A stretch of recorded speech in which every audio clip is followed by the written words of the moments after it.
So I'm about to take my braids out, and y'all think my hair grew?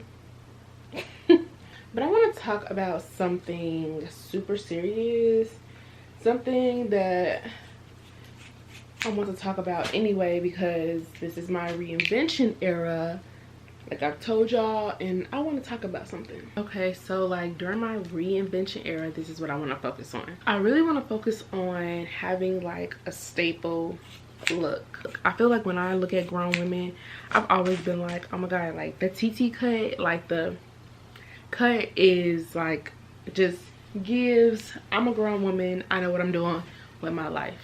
Does anybody feel like that? Like they have certain things that they're like, okay, when I do this, or me doing this is equaling to me being a grown woman. And when I think about that, it's just having like that staple look. That means for me, I'm going jet black. I'm going jet black. The red era is over. She was nice. She was fun. She was a fun time girl. She was. She was a fun time girl. Now, if you watch Real Housewives of Salt Lake City, then you know. But like, I want to have that signature look. Like when I think of a girl, I think like of signature looks. Like I'm like, okay, when you think of like, this is just, I don't know, for I guess it may be a bad example, but when you think of like Kim Kardashian, you know what her signature look is. When you think of like Lauren London, she always got a bust down mid part. Like a signature look is super important, I think, when just like being like a grown woman. The other thing I want to talk about is like not playing with yourself. I feel like, oh my gosh, if you knew me from back in the day, like I don't know, I guess like high school, kind of like college, I feel like I was like such, people were scared of me. I don't want to say scared like I'm gonna fight you, but like I don't want to say rude, but I was very strict. I was very strict, and it took a lot to get through my hard shell. And I feel like over the years I definitely have become a softie. Not that there's something wrong with that, but like honestly, I just feel like I've been playing with myself. I've been letting people play with me, and I am tired of feeling that way, you know? I'm tired of feeling like people can play with me, they can take me for granted, like, and so over the years I have been like, just if you, the relationship that I give what it's supposed to give, I'm just cutting it. I'm cutting it. And I had, in this recent year, I had to get super strict with that. And there's like some people that I can think of in general that are no longer in my life, or some people may not even know, like, you're up next, honey. You're up next from the cutting block, because y'all play too much, you talk to me crazy, and I don't treat people that way, so you gotta go. So there was this situation that I had recently with a friend, and I was trying to help this friend, and they basically were shitting on me the whole time of me trying to help them, just saying basically like, me and you aren't that close. So yeah, like no shade to you, but me and you aren't that close. And this is not the first time, and also this is not the first situation like that in the same capacity with maybe somebody else. Definitely not the first time with this person, but also not the first time this has happened to me. And it's just so over the years I've literally have like held it in with a lot of people because I care about them and I love them, but I gotta love me more, you know? So that's what this is really all about. I'm tired of giving people chances. I've been giving people lots and lots and lots of chances. It's just like a constant battle of feeling like you're not good enough, people don't value you, and I'm tired of feeling like that. I'm tired of like, and like I said, this is not what everybody, this is not everybody, this is not all my relationships. I just feel like it weighs on you when you're a good, caring person, and I'm done feeling like that. So I'm done giving myself to people. I'm done. I need people to give to me at this point. I'm tired of being the giver. I want to be the receiver. Period. Mariah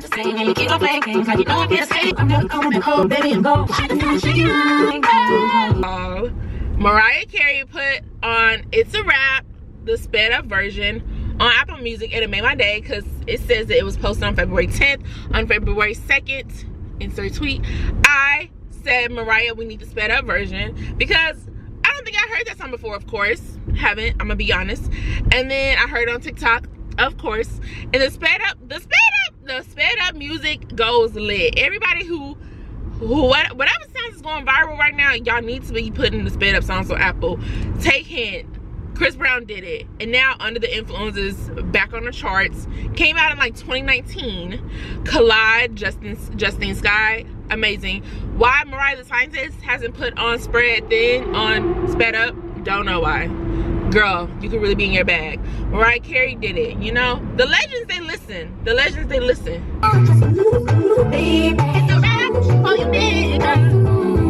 So I'm actually on the way to work. I go to work 1 day a week. If you don't know, I kind of made a slight reference to it in my birthday post, but I have started a new job. I am not with Metro anymore. I am now with AT&T. I'm not with my old job anymore. If you know, then you know. I worked in entertainment, radio.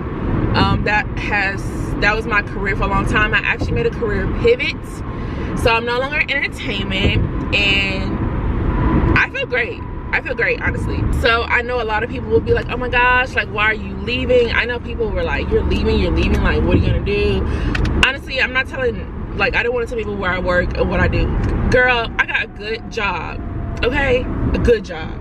And it's something that I've been wanting to do for a couple years now. I definitely like toyed with the fact, like, is this what I want to do in my life? I had these big aspirations, but honestly the industry just changed. The industry changed, like, it changed a lot. Of course, when I was growing up, I've always been into reading and writing. That's always been my thing. Y'all know I journal, and like, of course, just like every other person in entertainment and journalism, you grow up, you watch 106 & Park, you admire like the Lalas, the AJ and Freeze, the Angie Martinez, the Tyra Banks, the Ricky Lakes, the Jenny Jones. Like, that's the type of stuff I was really into. And then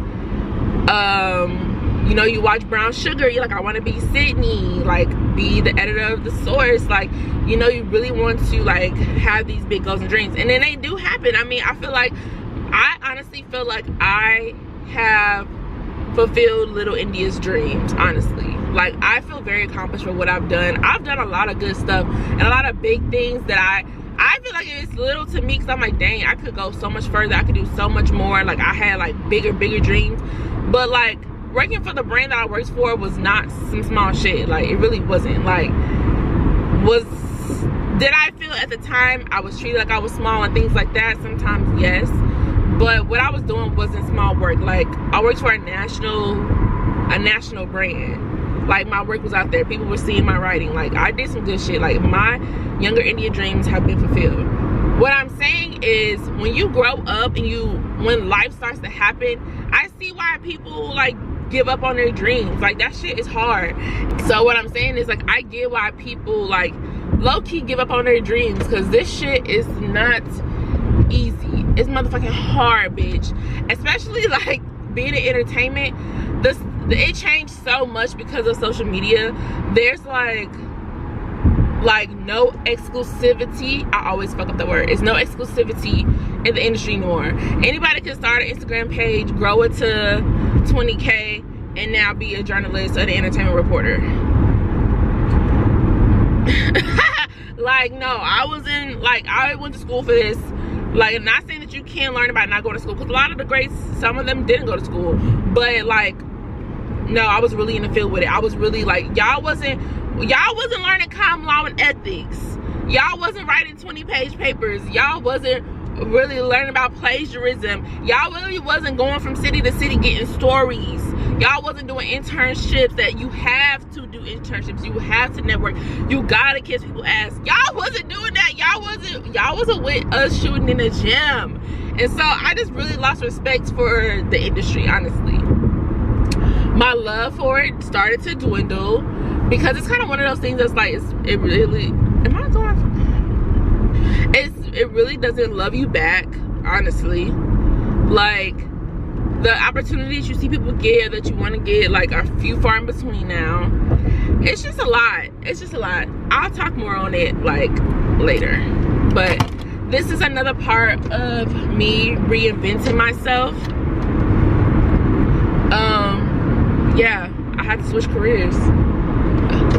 Yeah, this is just another part of me reinventing myself. I told y'all this is my reinvention series, and I'm in this reinvention era, and this is just the beginning of it. And this was a major part. This was the one thing that was holding me back from, like, I feel like excelling into what I really wanted to be. So now that I got the new JLB, like, the reinvention is happening and I am in love with it. So I'll talk more about it like later. Okay, y'all, so I wanted to talk to y'all about my career change.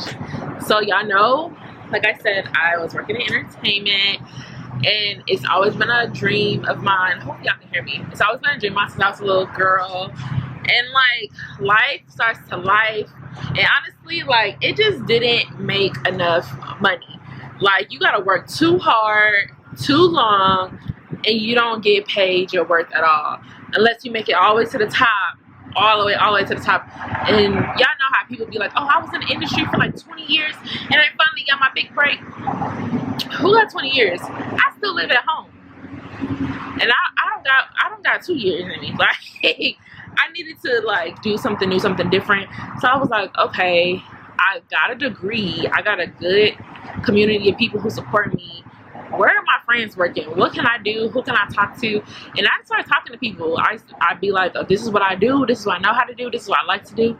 And I just started putting myself out there. Girl, I got on LinkedIn. I switched my thing to like looking for a job. Because, yeah, I don't care what them people got to say.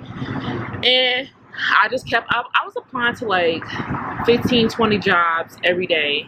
I have a notebook full of jobs that I was applying to, and I was going on. I've been going on interviews for like a year and a half. Like, no cap. Like, no cap. Like, I'm on the phone with my sister. Going on interviews for like a year and a half, was not getting nothing. I would get so close. The money would be so good. But honestly, it's all in divine timing, and it's so crazy because like the job that I have now, like today I went to this Black History Month thing, so I have on my Freedom to the Press shirt, and then we had, girl, we had soul food. The food was good. They had cornbread, greens, macaroni. It was good. They had us sing and lift every voice. Like, I just came from a black company, and we didn't, I mean, maybe because when I started, it was during COVID, so I'm not going, actually I had been with the company before that, so no, I feel great. I was scared to work at a diverse company because I have not worked with like that, and so I was very nervous. But like, I do work with enough black people to feel like, okay, I got some people on my side. You know, my manager's great, she's young, went to HBCU, so like I really feel confident in my decision. And then like, if you are going through the same thing as me, like, look at a different career option. Like, girl, they paying money to do other things. Like, look into tech, look into hospitals, look into education, like, you know, depending on what you do. Like, I was just like, I'm trying to do something that has longevity, that got benefits, that I can get some good money, and entertainment was not it. Like, I just learned out what a pension is, and I got a pension.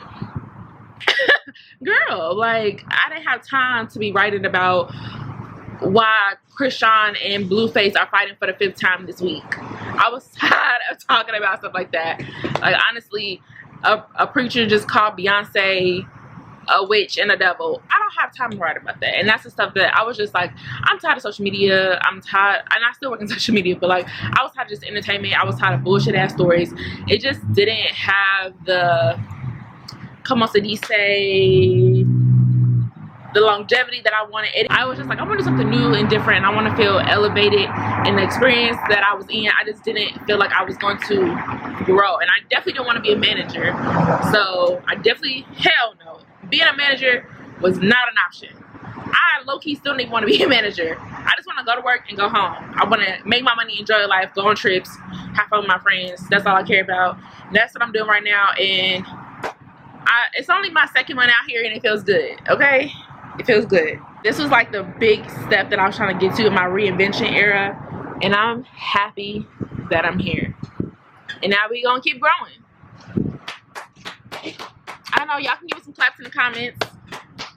You can relate. Let's talk in the comments. Say something.